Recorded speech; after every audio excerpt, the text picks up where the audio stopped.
Hello friends, कहानियाँ किस्से channel में आपका स्वागत है। तो चलिए कहानी का अगला भाग शुरू करते हैं। फ्रेंड्स, पिछले भाग में हमने पढ़ा था नंदनी गौशाला में डंगरों को चारा पानी देने गई ही थी कि आनंदी का छोटा लड़का उसको बुलाने गौशाला में पहुंच गया। उसने नंदनी को बताया कि चाची, कोई बंटी नाम का आदमी आपके घर पर आया है। उसने मुझे आपको तुरंत घर बुलाने को कहा है। बंटी का नाम सुनते ही नंदनी तुरंत समझ गई कि उसके घर पर कौन आया हुआ है। उसने अपनी द्रांति उठाई और रणचंडी का वेश धारण कर घर की ओर चल पड़ी। घर पहुंचकर उसने देखा कि बंटी आंगन की दीवार में बैठा हुआ है। बंटी को देखते ही नंदनी का क्रोध 7वें आसमान तक चढ़ गया। उसने बंटी को धिक्कारते हुए कहा, तू फिर आ गया मेरी जिंदगी में आग लगाने। बता, अब क्या करने आया है मेरे घर? क्या अपनी शादी का न्योता देने आया है? बंटी तो पहले ही सोच कर चला था। उसने नंदनी से पूछा, चुड़ैल, तुझे कैसे पता चला कि मेरी शादी होने वाली है? तो चलिए फ्रेंड्स, अब आगे शुरू करते हैं। सच सच बता, तूने मेरी मंगेतर चंपा को चिट्ठी में ऐसा क्या लिखा कि उसे जहर खाने को मजबूर होना पड़ा? बेशरम औरत अपना घर बसाने के लिए तो कुंवारे लड़कों पर नजरें गड़ाए बैठी है। जब तेरा और रवि का प्रेम प्रसंग परवान चढ़ा हुआ था तो तूने मेरे साथ ऐसा क्यों किया?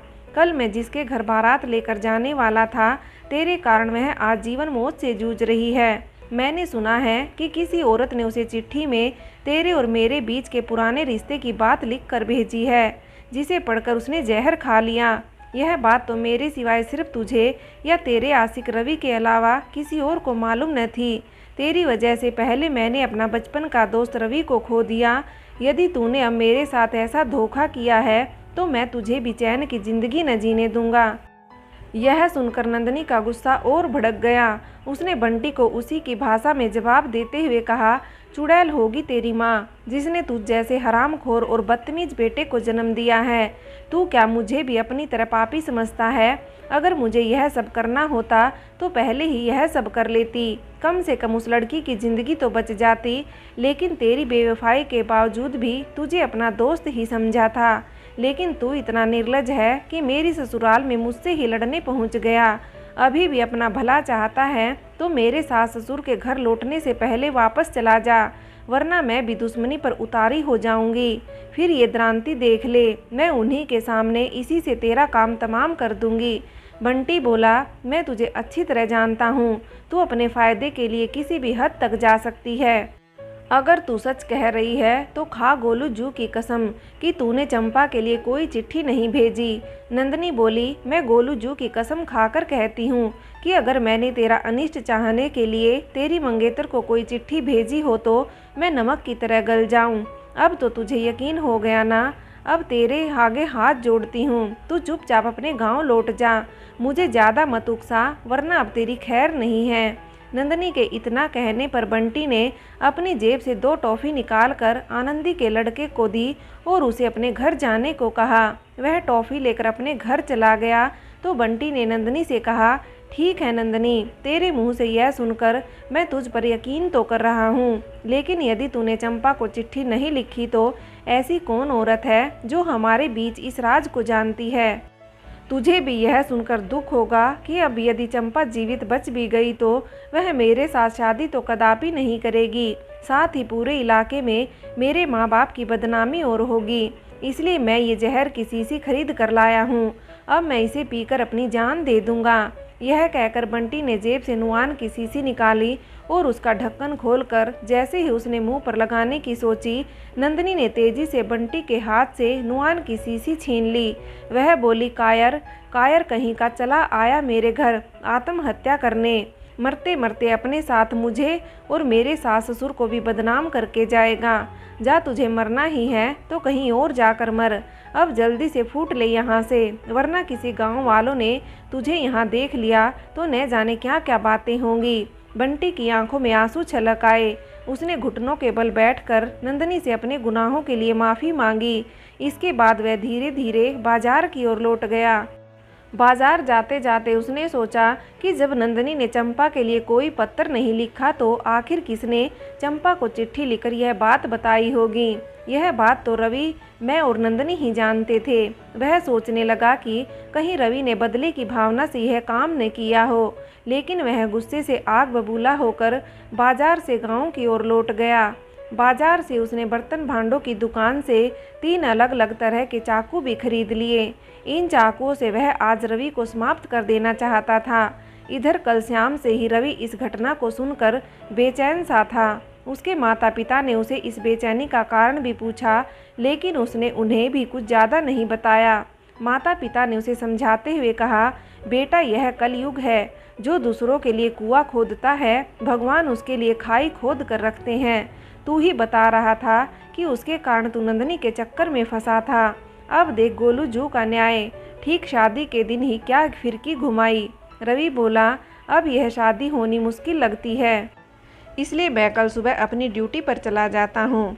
माँ बाप ने रवि को 1-2 दिन रुकने को कहा, लेकिन वह न माना और मुंबई जाने के लिए रात में ही उसने अपना सामान पैक कर लिया। आज सुबह करीब 8:30 बजे उसने माँ बाप से विदा ली और अपनी ड्यूटी के लिए निकल गया। गांव वालों ने भी जब उसे इतनी जल्दी लौटने के बारे में पूछा तो उसने बताया कि बंटी के शादी में इस तरह की विघ्न की बात सुनकर उसका मन अब घर पर नहीं लग रहा है। वह लोगों को आश्वस्त करते हुए कह रहा था कि बंटी के साथ जो भी हुआ गलत हुआ। ठीक 9 बजे वह काठ गोदाम की बस पकड़कर मुंबई लौट गया। बंटी दिन में जब अपने गांव पहुंचा तो वह पागलों की तरह बड़बड़ाते हुए सीधे रवि के घर पहुंच गया। रवि की मां घर पर ही थी, जबकि धनीराम भैंस को पानी देने गौशाला में गया हुआ था। बंटी ने रवि की मां से पूछा, ताई जी रवि कहाँ हैं? रधुली बोली, बेटा वह तो आज सुबह ही ड्यूटी के लिए मुंबई चला गया। तेरी शादी में इस तरह की विघ्न की बात सुनकर उसका मन भी खिन्न सा हो गया था, इसलिए वह आज ही वापस चला गया। बंटी बोला, वापस चला गया, लेकिन मुझे उससे कुछ ज़रूरी बात करनी थी। अब मुझे विश्वास हो गया कि वह इतनी जल्दी घर से क्यों खिसक गया। उस कमीने को मैं छोड़ूंगा नहीं, यह सब उसी का किया धरा है। यह कहकर वह बदहवास सा अपने घर की ओर चलने लगा तो रधुली ने उसे डांटते हुए कहा, लगता है तेरा दिमाग खराब हो गया है। ये क्या अनाप शनाप बक रहा है मेरे लड़के के बारे में तू? बंटी बोला, मैं सच कह रहा हूँ। तभी वह चोरों की तरह चुपके से खिसक गया। अपने लड़के के बारे में कोई भी माँ एक शब्द भी बुरा नहीं सुन सकती। इसलिए रधुली ने बंटी को क्रोध भरी निगाह से देखते हुए कहा, तू अपने कर्मों को भूल गया नालायक। तेरी वजह से मेरे लड़के के गले वह शादीशुदा नंदनी पड़ गई। तुझे बचाने के लिए उसने इतना बड़ा कदम उठाया और तू उसे ही भला बुरा कह रहा है। तू क्या समझता है भगवान के घर न्याय नहीं है?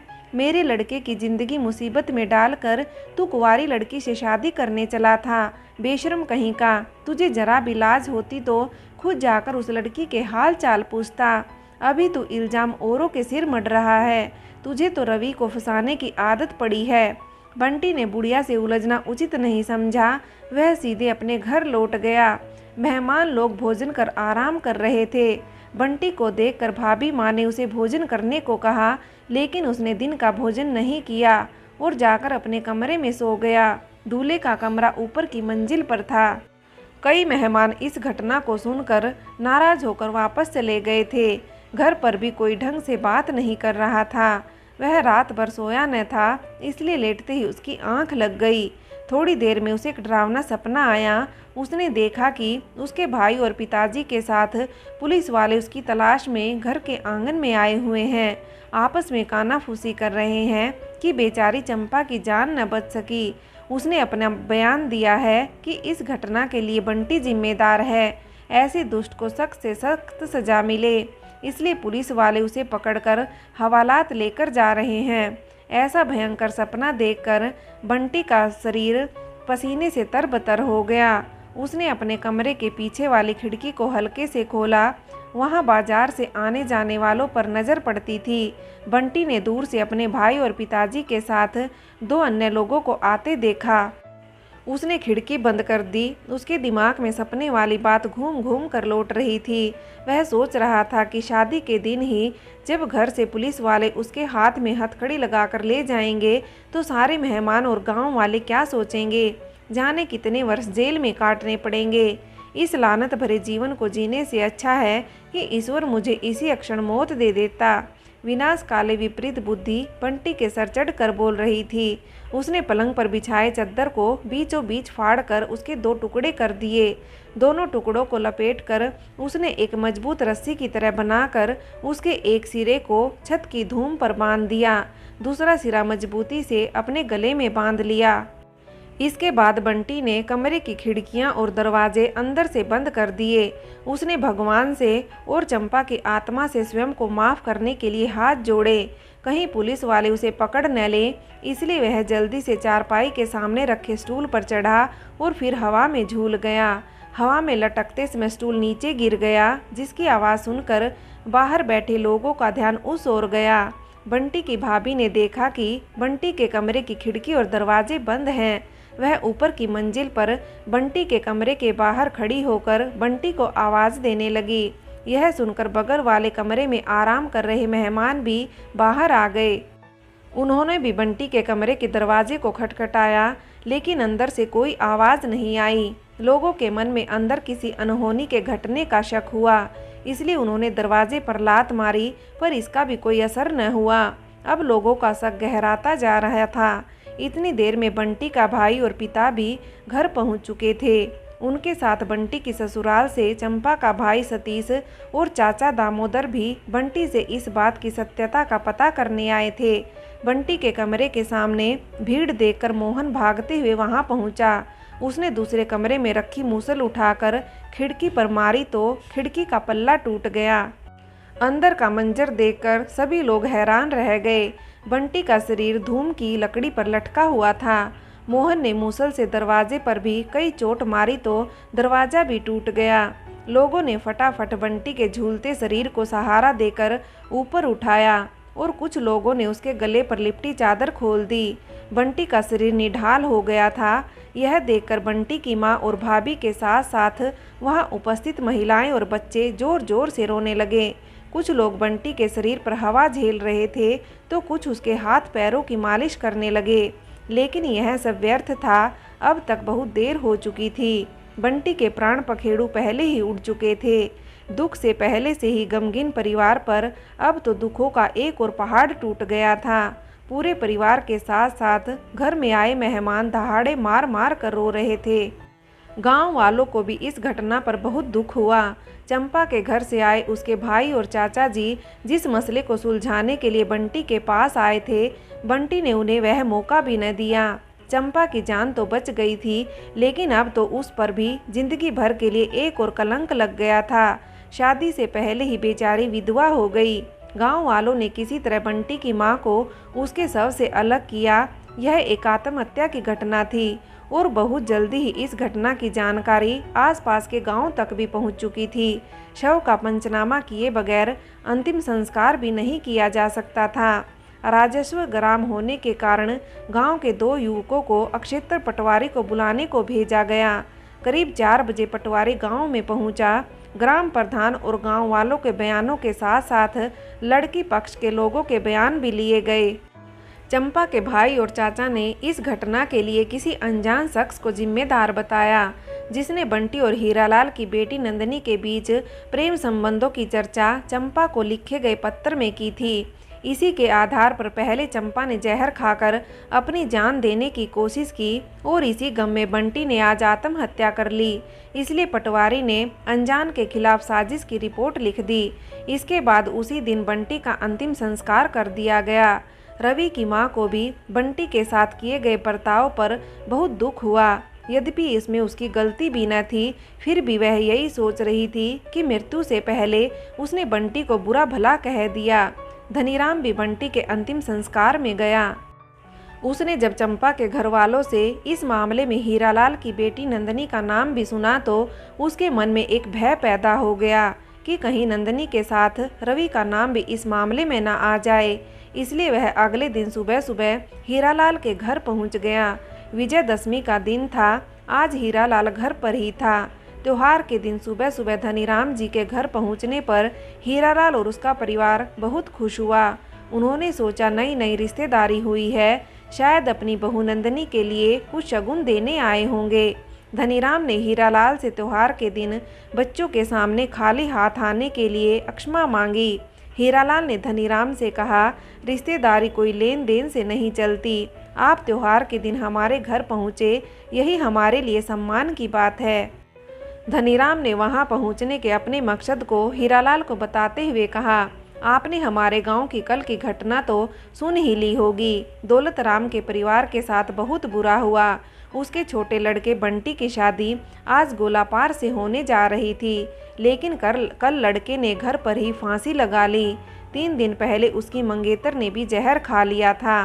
कल उसके परिवार वाले लड़के से पूछताछ करने के लिए आए थे, लेकिन इससे पहले ही न जाने क्यों लड़के ने आत्महत्या ही कर ली। वे लोग कह रहे थे कि किसी अनजान औरत ने उनकी लड़की के लिए चिट्ठी लिखी थी कि बंटी और आपकी बेटी नंदिनी के बीच पहले से ही प्रेम संबंध चलता आ रहा है। यह सुनकर लड़की ने जहर खा लिया था। पटवारी ने अनजान के खिलाफ रिपोर्ट बनाई है। कहीं ये न हो कि इस केस में आपकी बेटी से भी पूछताछ हो। अब आपसे रिश्तेदारी की बात हुई है तो आपको सचेत करने आपके पास आया था। आप अपनी बेटी को भी इस बात की जानकारी दे दें। हीरालाल और उसके परिवार वालों ने यह बात सुनी तो वे लोग पहले तो इस घटना से बहुत दुखी हुए। इसके बाद जब उन्होंने उनकी लड़की पर भी इस केस में संदेह की बात सुनी तो पूरा परिवार चिंता मगन हो गया। बड़ी मुश्किल से नंदिनी के जीवन में खुशियां लौटने की उम्मीद थी और इधर इस केस में उसका नाम आने से बनी बनाई बात बिगड़ भी सकती थी। हीरालाल ने धनीराम का धन्यवाद किया कि उन्होंने रिश्तेदारी का फर्ज निभाया। फिर दिन का भोजन करने के बाद धनीराम अपने गांव वापस लौट आया, जबकि हीरालाल उसी दिन अपनी बेटी से मिलने उसके ससुराल जा पहुंचा। अभी 4-5 रोज पहले ही तो हीरालाल धनीराम और रवि के साथ मनीराम के घर गए थे। फ्रेंड्स, आगे की कहानी के लिए कहानी का अगला भाग देखें।